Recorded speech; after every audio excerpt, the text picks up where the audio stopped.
Prayer is life, even after death. How many times have you skipped over an opportunity to pray an extra prayer? You might wake up 10 minutes before Fajr but decide to go back to sleep instead of praying that short tahajjud. You might have a few minutes before needing to go out to work, but instead of praying 2 rak'ahs of duha, you think it's not really worth it. You regularly pass up on the sunnah after the obligatory prayers, when you really didn't need to rush back to whatever it was you were doing.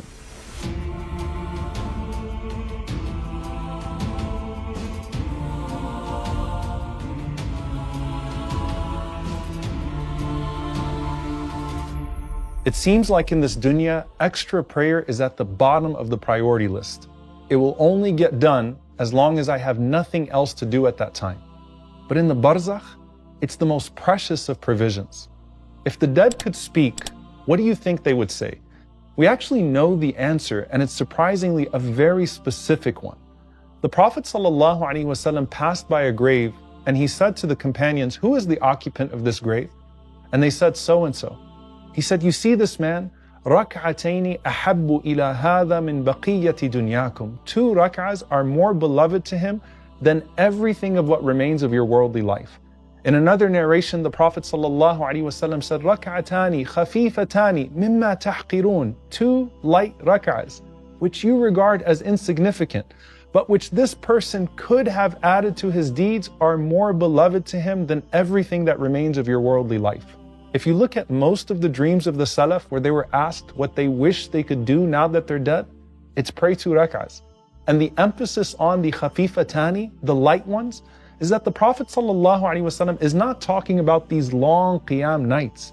It's the 2 rak'ahs that take a few minutes, and that's really all it takes. Think about the sunnah of the Prophet ﷺ before Fajr. It was so short that the companion said it seemed like he was only reciting Al-Fatiha in both rak'ahs. But the Prophet ﷺ said about those 2 rak'ahs that they are khayrun min ad-dunya wa ma fiha. They are more beloved to me and better than this entire world and what is in it. Our Prophet ﷺ used to treat those voluntary prayers like they were once-in-a-lifetime opportunities. And if you treated your prayer that way, you might feel the same.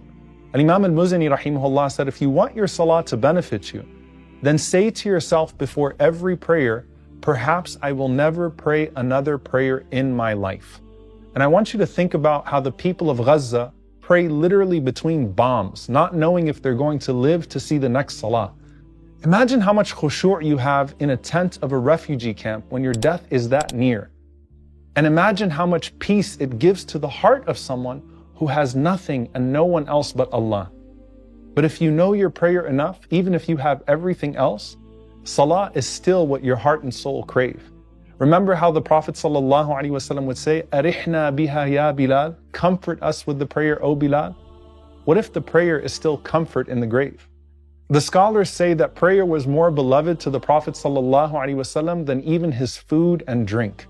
So even though he and the other prophets don't have to pray in the Barzakh anymore, they still want to.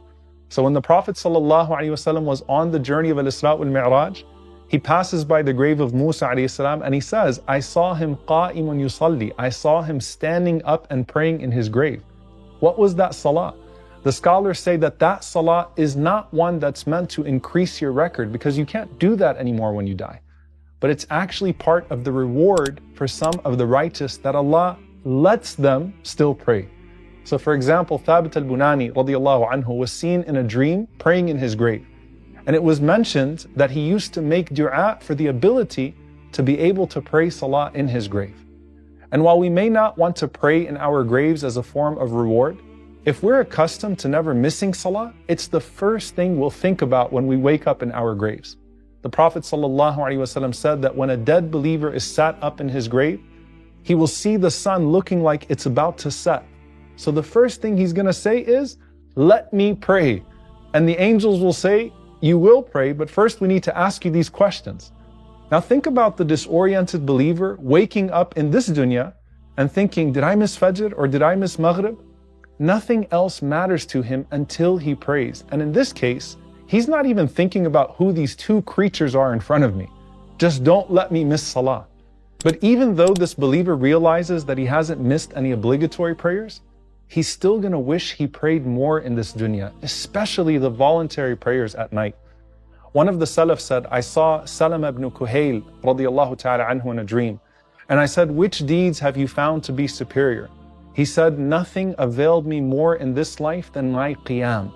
When Musa al-Hamdani, rahimahullah, died, a relative of his saw him in a dream, and his forehead resembled a shining star. So he asked him, what is that I see on your forehead?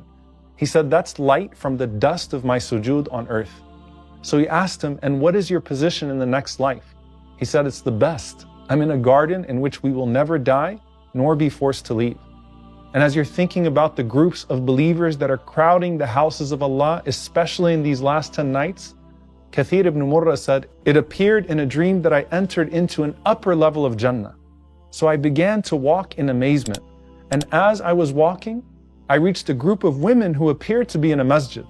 So I asked, how did you get here? They said, through our sajda and our takbirat, through our prostration and our proclaiming the greatness of Allah. So we find the moments that people in the Barzakh value the most in their life was their head on the floor in the depths of the night. Remember how the Prophet ﷺ said that a skin with the Quran would not be touched by fire? The same is true for the place of sajda on your forehead. Allah has forbidden the fire to consume it. That was the portal to your soul's ascension, not a mark of pride, but a mark of humility. The closest you are in your prayer is in your prostration. And the greatest act of worship to connect to Allah with is your prayer.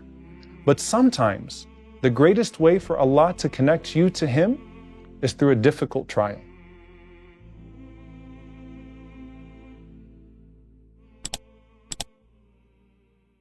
لعلي أعمل صالحا فيما تركت كلا